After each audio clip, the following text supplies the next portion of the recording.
Ya, sekarang kita akan membahas pada pagi hari ini jelang gelar perkara khusus yang dilaksanakan oleh Barreskrim Polri untuk mengungkap nih tudingan bahwa ijazah Jokowi ini apakah asli atau palsu kan gitu. Betul. Nah, untuk membahas hal ini kita sudah hadirkan narasumber. Di studio ada Bang Freddy Alex Damanik, Wakil Ketua Umum DPP Projo. Selamat pagi, Bang. Selamat pagi, Bung Fadil. Sehat ya? Alhamdulillah sehat. Dan juga ada Prof. Suparji Ahmad, Pakar Hukum Pidana Universitas Al-Azhar Jakarta. Selamat pagi, Prof. Pagi, Prof. Sehat ya, Prof? Alhamdulillah. Dan juga tentunya nggak mungkin dilupakan ada dari pengacara Roy Suryo CS, Bang Petrus Celestinus. Selamat pagi, Bang Petrus. Sudah join belum sama kami nih, Bang Petrus? Selamat pagi. Selamat pagi juga kepada Pak Damanik dan pakar hukum pidana kita. Pagi, Bang. Oke, Bang Petrus mau tanya, posisi sudah di Mabes Polri, sudah di Barreskrim, Bang? Belum. Sebentar lagi. Jadi rencana pukul berapa, Bang, gelar perkara khusus ini dilangsungkan? Ya, sekitar jam 9, jam 10. Jam 9, jam 10. Dari pihak Roy Suryo siapa, Bang, yang turut hadir nih? Ya, pertama Roy Suryo hadir, Pak ini Rismon Sianipar, kemudian Dr. Tifa saya belum tahu, kemudian Pak Rizal, dan mungkin dari Pak Edi Sujana juga akan hadir. Jadi semua yang terutama pihak TPUA pasti hadir semua. Kalau dari Mas Roy Suryo dan Rismon Sianipar pasti hadir. Oke, apa yang akan menjadi target utama dalam gelar perkara khusus oleh Barreskrim ini? Ya, kalau sesuai dengan tujuan dilakukan gelar khusus itu kan Barreskrim merespons reaksi publik terhadap kasus dugaan ijazah palsu Jokowi yang penyelidikannya dihentikan. Dari sisi itu kita lihat langkah Barreskrim ini sangat positif. Jadi yang diharapkan dari pihak terutama TPUA dan juga Mas Roy Suryo dan kawan-kawan, berbagai informasi belakangan muncul yang mereka temukan, bahkan juga hasil penelitian mereka terkait dengan dugaan ijazah palsu, semuanya akan mereka sampaikan kepada pihak Barreskrim ketika kesempatan diberikan kepada mereka, dan itu akan didiskusikan.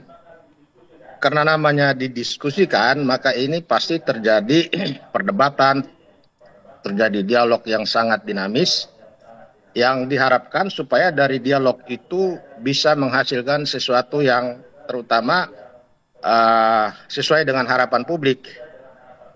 Setidak-tidaknya harapan dari TPUA dan harapan dari Pak Roy Suryo dan kawan-kawan supaya kasus ini dibuka kembali. Begitu. Baik, Bang Petrus, kalau berbicara mengenai Barreskrim Polri kan sebelumnya kita tahu bahwa sudah menguji ijazah dengan dokumen pembanding identik begitu. Sedangkan dari sisi Anda juga kabarnya sudah menguji ijazah teman lainnya dan ternyata hasilnya tidak identik secara digital forensik. Kebaruan apa, fakta-fakta baru apa yang nantinya akan dibawa pada hari ini? Apakah termasuk juga Universitas Pramuka UPP juga akan dibawa sebagai penguat Anda gitu? Ya, tentu informasi dari Pramuka atau Pasar Pramuka itu salah satu sumber informasi yang juga akan disampaikan hari ini supaya ada pengembangan ke sana. Selain hasil penelitian Roy Suryo, Rismon Sianipar, yang selama ini mereka sudah uji kemana-mana, itu yang akan disampaikan di hadapan tim gelar perkara khusus. Oke, kita bergeser sedikit ke Prof. Prof, kalau melihat sebenarnya kan dalam konteks mencari kebenaran material ya. Iya. Saat ini bagaimana sebenarnya posisi dari gelar perkara khusus ini? Apakah memang gelar perkara khusus ini nantinya hanya untuk memenuhi mekanisme saja, syarat formal saja, atau bisa juga mengungkap fakta baru nantinya? Iya, gelar perkara kan tidak sekedar memenuhi mekanisme formal, tetapi juga berusaha untuk mendapatkan hal yang substansial. Hal yang substansial dalam gelar perkara ini kan nanti akan menentukan apakah ada peristiwa pidana atau tidak. Karena pada sebelumnya bahwa Bareskrim sudah melakukan sebuah penyelidikan dan kesimpulannya adalah mengatakan identik, yang dengan kata lain berarti tidak ada unsur kepalsuan. Tetapi kemudian menimbulkan reaksi bahwa katanya ada prematur, belum ada gelar perkara secara khusus, sehingga kemudian muncul kemudian adanya permohonan untuk gelar perkara khusus. Jadi kan TPUA mengatakan bahwa ini mestinya ada gelar perkara khusus. Kita apresiasi Bareskrim merespon itu. Bagaimana membuka ruang seluas-luasnya kepada para pihak misalnya untuk hadir dalam gelar perkara tadi itu. Mekanismenya kan sederhana saja. Misalnya dalam hal ini dari pihak pengadu, Dumas dalam hal ini akan menyampaikan kan gitu apa yang bukti-bukti yang disampaikan, sebaliknya misalnya teradu juga akan melakukan semacam pembuktian juga. Tetapi sebelumnya penyelidik akan memberikan laporan. Nah disitulah kemudian terjadi pendalaman. Ada mekanisme internal tadi itu. Terus pada sisi yang lain biasanya setelah gelar perkara khusus sesi pertama akan khusus ada internal dari Bareskrim. Dari misalnya pimpinan gelar, penyelidik, sampai kemudian misalkan ada propam, ada divkum, atau ahli internal mereka. Nah disitulah kemudian akan melakukan evaluasi sendiri tentang bagaimana rekomendasinya. Apakah rekomendasinya, apakah memang perkara ini dihentikan karena tidak ada peristiwa pidana, atau kemudian dilanjutkan adanya peristiwa pidana. Siapa saja yang terlibat ya? Apakah juga harus menghadirkan juga para ahli begitu? Ya, masing-masing pihak memang bisa mengajukan ahli. Dalam hal ini pengadu mengajukan, teradu juga bisa mengajukan, tetapi dari internal Bareskrim juga dapat ada ahlinya internal di situ. Dan kemudian ini yang terpenting adalah bagaimana kemudian membangun kepercayaan. Yang saya khawatir ini adalah ketika kemudian gelar perkara khusus sudah dituruti, kemudian ada kesimpulannya sama, nanti juga menimbulkan kelemahan-kelemahan lagi. Dan kalau ini tadi poinnya adalah menuntut adanya ijazah asli Pak Jokowi untuk dihadirkan, maka sampai kapanpun tidak akan mudah terrealisasi. Kalau Pak Jokowi tetap bertahan gitu Karena ya itu tadi kan tidak bisa kemudian ada upaya paksa kan, melakukan penyitaan kan, baru pada penyelidikan. Jadi ini sesuatu yang mungkin ya pada sisi yang lain kita apresiasi, tetapi bisa kita prediksi tidak akan memuaskan gitu loh. Tidak akan bisa diterima semua pihak. Tidak akan memuaskan bagaimana Prof? Karena kan yang publik ya dalam hal ini Roy CS ini begitu, itu kan dilibatkan dan bisa memberikan pernyataan, keterangan dan lain sebagainya. Ya persoalannya kan tuntutannya kan ijazah aslinya dihadirkan kan gitu. Sementara yang menuntut untuk menghadirkan ijazah sendiri juga tidak ada ijazah aslinya. Jadi dari mana kita mendapatkan keaslian ijazah tadi itu? Begini Prof, kan kalau misalnya ujuk-ujuk langsung minta ijazah asli kan nggak juga serta-merta bisa direalisasikan. Nah ini kan yang tuntutannya kan nah disitulah gunanya kan ada bukti, ada keterangan saksi, ada keterangan ahli di situ kan? Ya objek utamanya ini kan surat berupa ijazah. Itulah yang akan diuji. Jadi kalau kemudian yang diuji saja kemudian tidak ada, yang kemudian yang diuji sudah diragukan, maka kemudian tidak akan timbul pembuktian secara material. Prof tuh bisa selesai di episode 1, tapi ini kayaknya bisa berlanjut ke episode... Bisa berlanjut, ini panjang, karena memang tidak akan mudah ditemukan ijazah palsunya. Tapi ijazah itu mungkin nanti sudah bisa ditunjukkan kalau di pengadilan begitu ya? Iya, sampai di pengadilan pun juga mungkin tidak bisa ditunjukkan juga. Kalau nanti begini, Allah ya Rob. Prof, kalau misalnya kita anggap karena ijazah asli yang mungkin tidak ada itu pun tidak bisa dikategorikan palsu. Kan bisa saja ijazahnya hilang, ijazahnya kemudian terbakar dan sebagainya. Mungkin ada surat keterangan sebagai pengganti dari ijazah tadi. Bisa diurus ke kampus. Ya itulah mungkin saja karena faktor tidak terurus pada waktu itu. Tetapi persoalannya sekarang kan pihak yang mengeluarkan sudah mengatakan asli, sehingga kemudian itulah menjadi sumber kebenaran salah satunya. Tetapi kemudian masih diragukan. Prof, jadi ya silakan. Ya sedikit mungkin kalau misalnya ini kan masih bergulir ya Prof ya. Kalau misalnya ternyata nanti ujung-ujungnya kesimpulannya memang seperti di awal, tidak ada unsur pidana. Apakah dari sisi Roy CS ini bisa ada upaya lain, misalnya pra-peradilan, gugatan perdata, atau bisa ada upaya lanjutannya? Ya, kalau seandainya kesimpulannya sama dan kemudian menimbulkan keberatan dan kata lain tidak puas tentang misalnya mekanisme apakah pra-peradilan, kan ini masih penyelidikan, belum ada objek pra-peradilan berupa penyelidikan, belum ada penetapan tersangka juga. Belum ada penetapan tersangka. Jadi mau objeknya apa? Kalau mengacu pada KUHP, mengacu pada putusan MK, bahwa hasil penyelidikan bukan objek pra-peradilan. Apakah akan melakukan gugatan perdata? Siapa yang akan tergugatnya? Apakah Bareskrim, apakah kemudian UGM? Dan UGM sudah dilakukan gugatan perdata. Jadi dalam hal ini memang bahwa kalau seandainya ini kesimpulannya sama gitu ya, ya memang harus dihormati, harus dihargai. Itulah kemudian proses hukum yang berlaku. Ditahan dulu Bang Freddy, saya harus kembali lagi ke Bang Petrus ini Bang Freddy ya. Bang Petrus, bagaimana Anda menyikapi analisa dari Prof Suparji Ahmad ini? Sulit nih untuk menghadirkan ijazah. Ujung-ujungnya juga kembali ke gelar perkara pertama nih kayaknya. Iya, jadi apa yang dikatakan oleh Pak Ahli tadi itu betul. Sejumlah kemungkinan itu bisa saja terjadi. Bisa terutama jangan sampai gelar perkara ini hanya formalitas. Ya, Polri hanya mau membangun pencitraan setelah penyelidikan dihentikan reaksi publik begitu besar. Padahal kita harapkan supaya gelar perkara ini harus menghasilkan sesuatu yang bisa menjawab pertanyaan publik.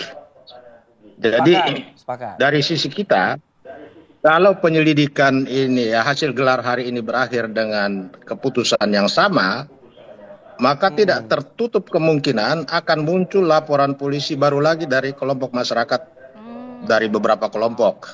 Misalnya terkait dengan terkait dengan informasi baru, fakta baru yang masyarakat temukan terkait dengan pasar pramuka. Kemudian bisa juga muncul lagi laporan terkait dugaan skripsi yang disebut-sebut selama ini sebagai juga palsu.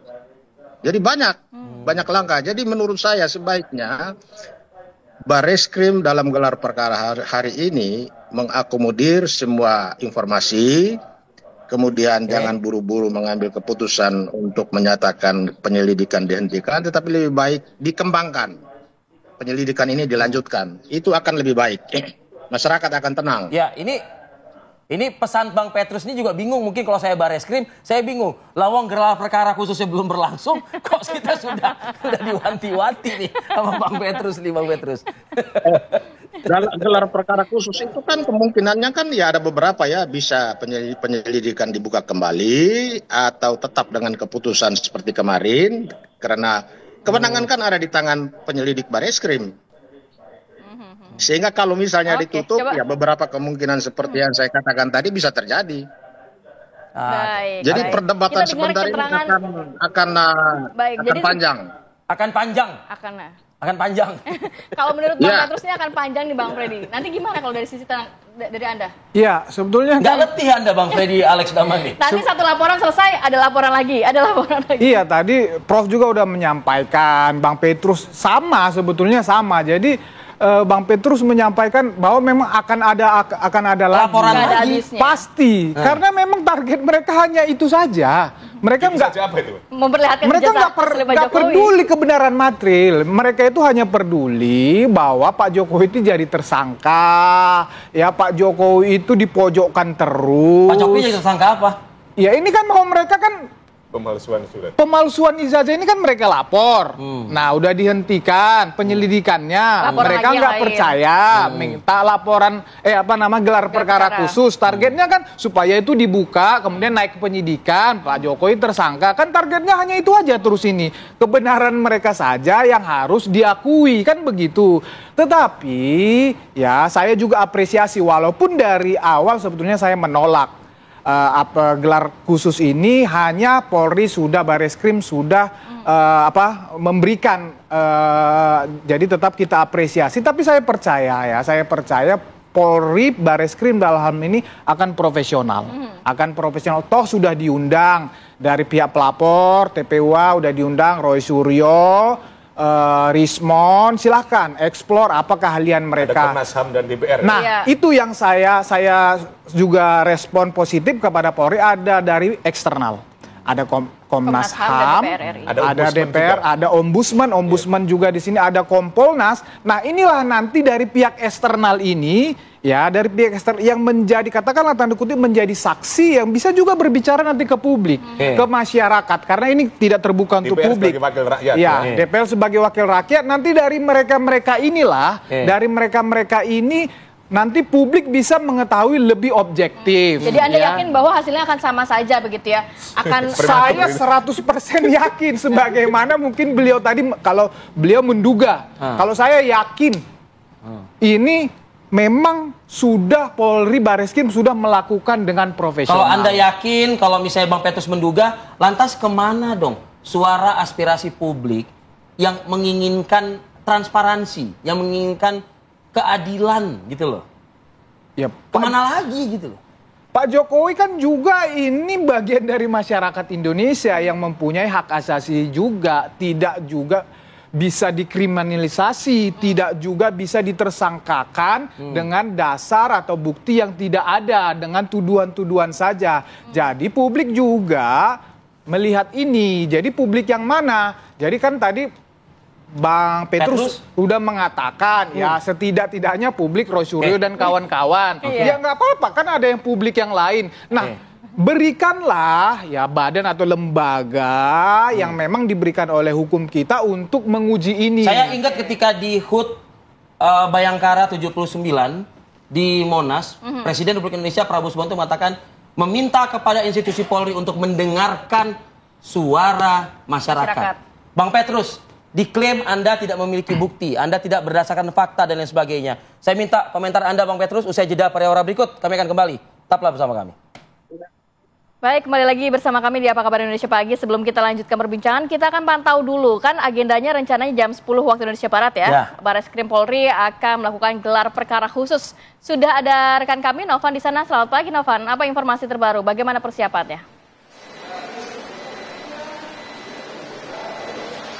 Ya, selamat pagi. Jadi memang saya berada di Bareskrim Polri, di mana pada pagi ini atau pada hari ini akan digelar perkara khusus terkait dengan kasus ijazah mantan Presiden Indonesia yang ke-7, yakni Joko Widodo, pemirsa. Dan memang seharusnya ini dilakukan pada tanggal 30 Juni 2025, namun pada tanggal 2 Juli 2025, pihak dari TPUA atau Tim Pembela Ulama dan Aktivis mengirimkan surat kepada Polri terkait dengan pengunduran gelar perkara khusus ini, yaitu tepatnya pada tanggal 9 Juli 2025, yaitu tepat pada hari ini, pemirsa. Hal itu dikarenakan mereka ingin mengundang sejumlah nama yang turut hadir dalam gelar perkara khusus ini, yakni ada Komnas HAM, Roy Suryo, DPR RI, dan juga Rismon Hasyolan Sianipar, pemirsa.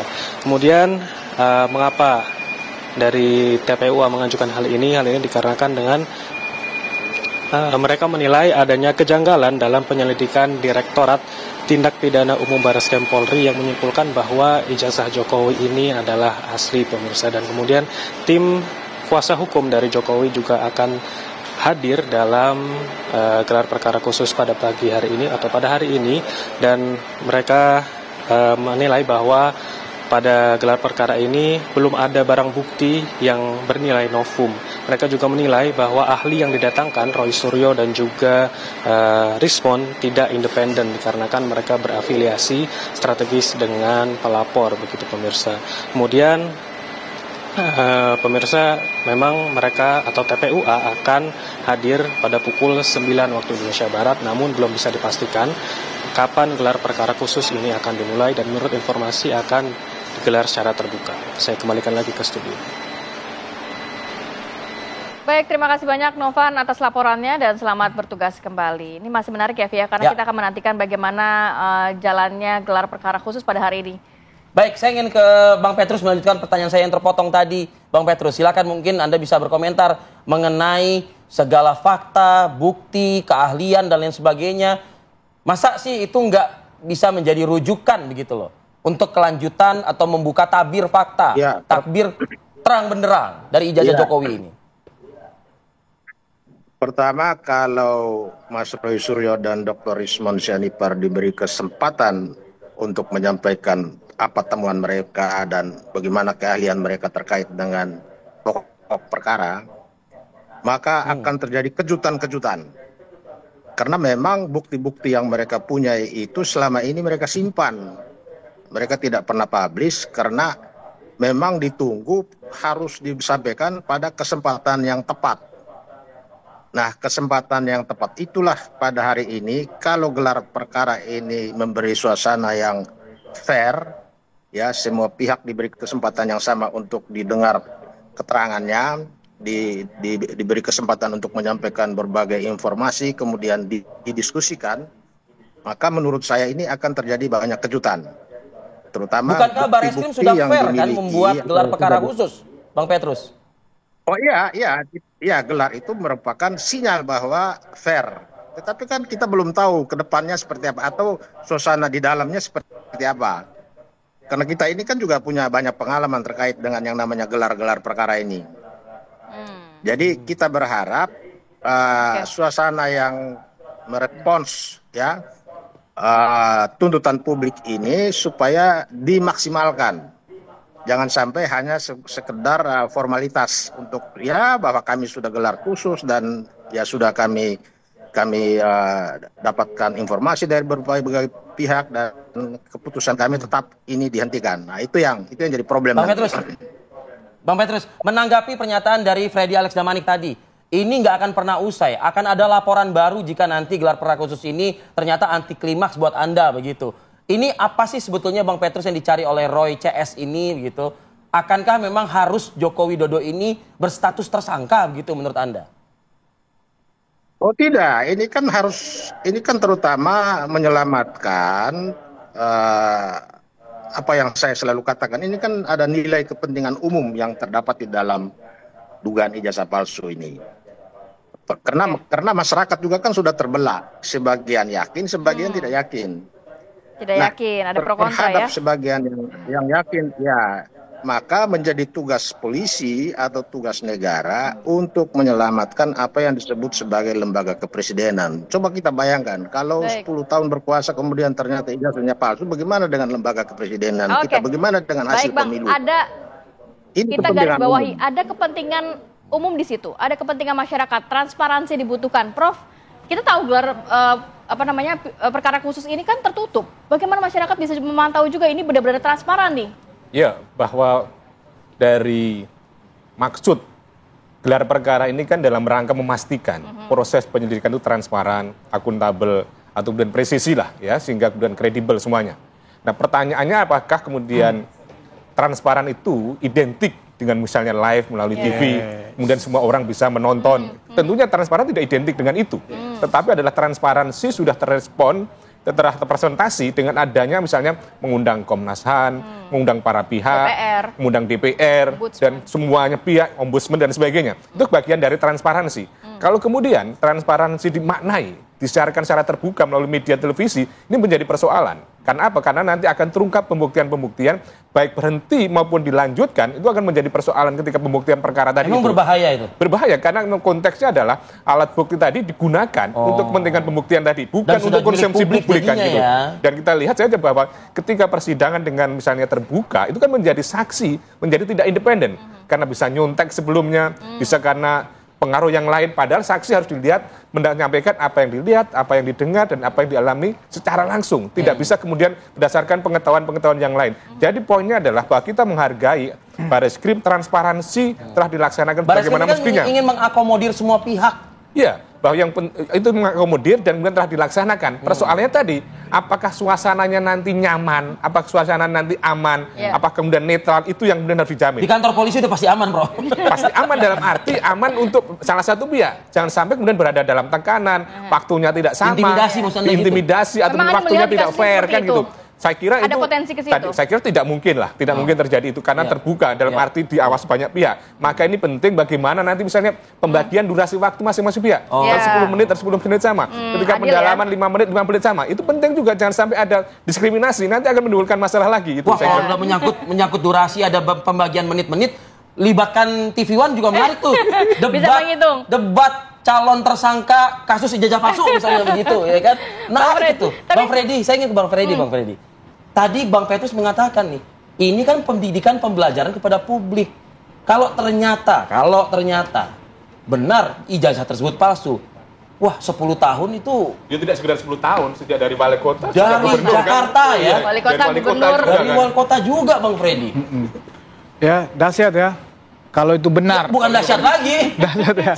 Seolah-olah negara ini nggak ada apa-apanya kan begitu. Hanya seorang Jokowi pada saat itu calon wali kota, bakal calon wali kota mampu mengelabui ya banyak lembaga-lembaga yang sudah dan diisi oleh orang-orang kredibel. Orang-orang kredibel yang proses perekrutannya juga independen kan begitu kan. Nah, padahal kan kita tahu bahwa masalah ijazah palsu atau dokumen palsu itu kan pembuktiannya sederhana. Konteksnya ijazah palsu ini. Dan Polri juga sudah sering melakukan itu. Ya, ijazahnya secara fisik ada, asli ditunjukkan, kemudian lembaganya sudah menyatakan asli, kemudian orang-orang yang terkait dengan itu sudah menyatakan kesaksiannya. Iya, boleh. Cek sendiri apakah ini secara digital forensik identik atau enggak. Makanya kan sudah dilakukan. Itu sebenarnya fokus saja juga pasalnya kan 263, 264, 266. Iya, itu kan itu pasalnya. Iya kan, jadi kan sudah dijelaskan Prof tadi. Kalau misalnya tentang isinya yang palsu, UGM sudah menyatakan, kemudian dokumennya itu, ya UGM juga sudah menyatakan, kemudian fisiknya juga ada, kemudian juga saksi-saksi yang terkait, lembaga-lembaga yang terkait, sebagai orang yang pernah terlibat di situ juga sudah menyatakan semuanya. Ya, tetapi terus masih gitu ya? terus saja masih dipermasalahkan. Ya sudah, nggak apa-apa, kita tunggu aja. Kan ada mekanisme pengadilan. Rasa tingkat kepuasan publik itu kan berbeda-beda. Iya, rasa. Nah, tetapi kan negara ini diatur oleh hukum. Ya, ada badan atau lembaga pengadilan yang memutus sengketa itu. Pengadilan berarti? Pengadilan. Berarti harus tersangka dulu dong? Harus sampai ke pengadilan ya? Ya tersangka, nanti Roy Suryo dan kawan-kawan insya Allah jadi tersangka Atau Jokowinya ini. dong? Loh, penyelidikan aja nggak masuk, belum masuk, sudah dihentikan. Kalau yang di laporan Pak Jokowi, Polda masih proses berjalan, jadi masih ada harapan ke situ. Lah ini kan kita tunggu, oke. Jadi dari sisi Anda tetap ke pengadilan, tapi versi Roy Suryo CS yang tersangka ya? Ya kita lihat mekanisme yang sedang berjalan sekarang. Ini kan nanti mereka masih punya harapan. Kalau gelar perkara khusus ini kemudian membatalkan penghentian penyelidikan itu sehingga dilanjutkan. Kan begitu. Tetapi kan fakta per sekarang ini itu kan tidak, penyelidikan dihentikan. Sementara yang di Polda kan penyelidikan masih berjalan. Ya, jadi ya kita lihat dari situ saja. Bang Freddy, tapi bagaimana pihak Anda memastikan bahwa kasus ini memang benar-benar transparan? Karena banyak yang mengatakan tidak transparan, kemudian juga ini syarat intervensi, narasi-narasi negatif yang... Loh makanya, ini kan kita apresiasi ya, Bareskrim kita apresiasi melakukan gelar perkara khusus atas permintaan tanda kutip publik yang seperti kata Bang Petrus tadi. Ya, mereka mengundang dari pihak eksternal ini. Saya respect sekali ini, mengundang dari pihak eksternal ini. Nah, ini jarang dilakukan. Walaupun sebetulnya ini kan mekanisme ini internal ya. Gelar perkara ini internal. Ngapain kok ada ini ya? Dan ini satu juga, dan ini nanti mungkin juga akan dipakai oleh pihak Roy Suryo dan kawan-kawan. Keputusan tetap pada Bareskrim nanti.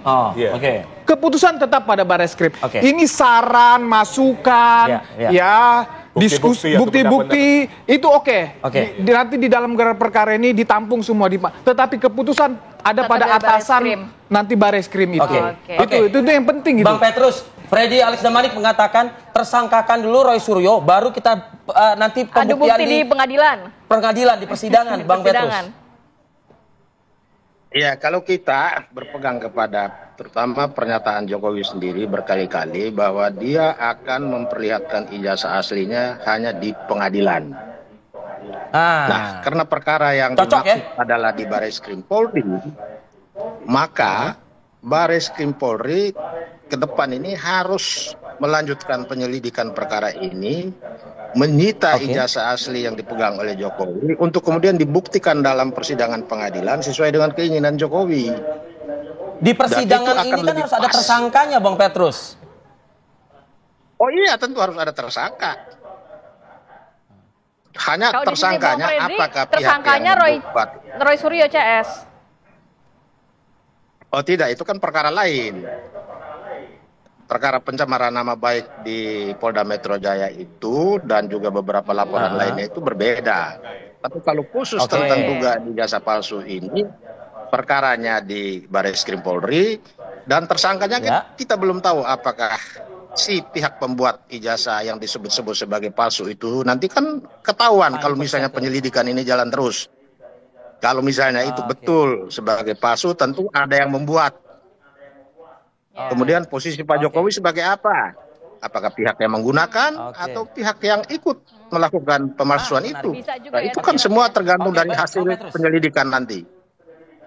Baik, Bang Petrus, Bang Freddy sama nih, mendorong ini ke pengadilan karena Bang Petrus mengklaim Pak Jokowi sendiri yang mengatakan ini akan ditunjukkan di pengadilan. Ini siapa yang tersangkanya? Kalau mengacu ke pernyataan Bang Petrus tadi. Ya, kan pasalnya 263, 264, 266. Ya.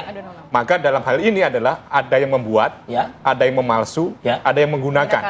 Terus ada yang menyuruh. Ya gitu. Jadi nanti dilihat siapa yang membuat ini. Nanti potensi dari tersangka. Siapa yang kemudian memalsukan. Kemudian siapa yang menggunakan. Terus kemudian siapa yang menyuruh. Jadi kalau dalam hal ini seandainya misalnya, maka kemudian yang menggunakan bisa kena. kemudian yang membuat sendiri misalnya lembaga membuat. Berarti Pak Jokowi. Ya, konteksnya kan yang menggunakan seandainya terbukti. Yang membuat siapa? Yang membuat misalnya UGM kan gitu pada waktu itu. Terus yang menyuruh siapa kan gitu. Nah, ini kan misalnya anatominya seperti itu. Kalau kemudian kita konstruksinya yang menyuruh siapa yang menyuruh? Yang menyuruh nanti dibuktikan siapa yang menyuruh pada waktu itu. Pada waktu mahasiswa dia suruh itu UGM, lu buat ijazah gua kan gitu. Mungkin juga misalnya gitu.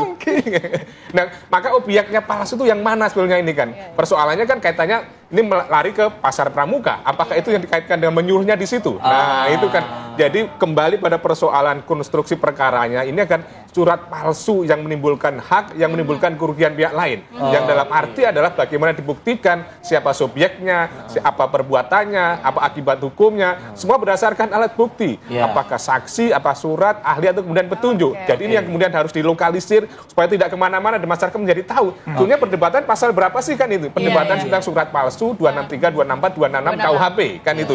Beda konteksnya yang ada di dalam Polda Metro Jaya. Ada penghasutan, ada kegaduhan, ada pencemaran nama baik. Berarti saling mengkaitkan itu. Nah, kalau misalnya Bareskrim ada tersangka, Polda ada tersangka, bagaimana menurut Prof? Ya itu bisa berdiri sendiri kan misalnya. Tapi kan tidak mungkin seandainya misalnya di dalam Bareskrim tidak ada surat palsu kan tidak mungkin jadi tersangka. Tapi sebaliknya kalau ini ternyata ini asli, maka berdampak yang ada di Polda Metro Jaya. Berarti apa yang disampaikan sesuatu yang tidak benar kan.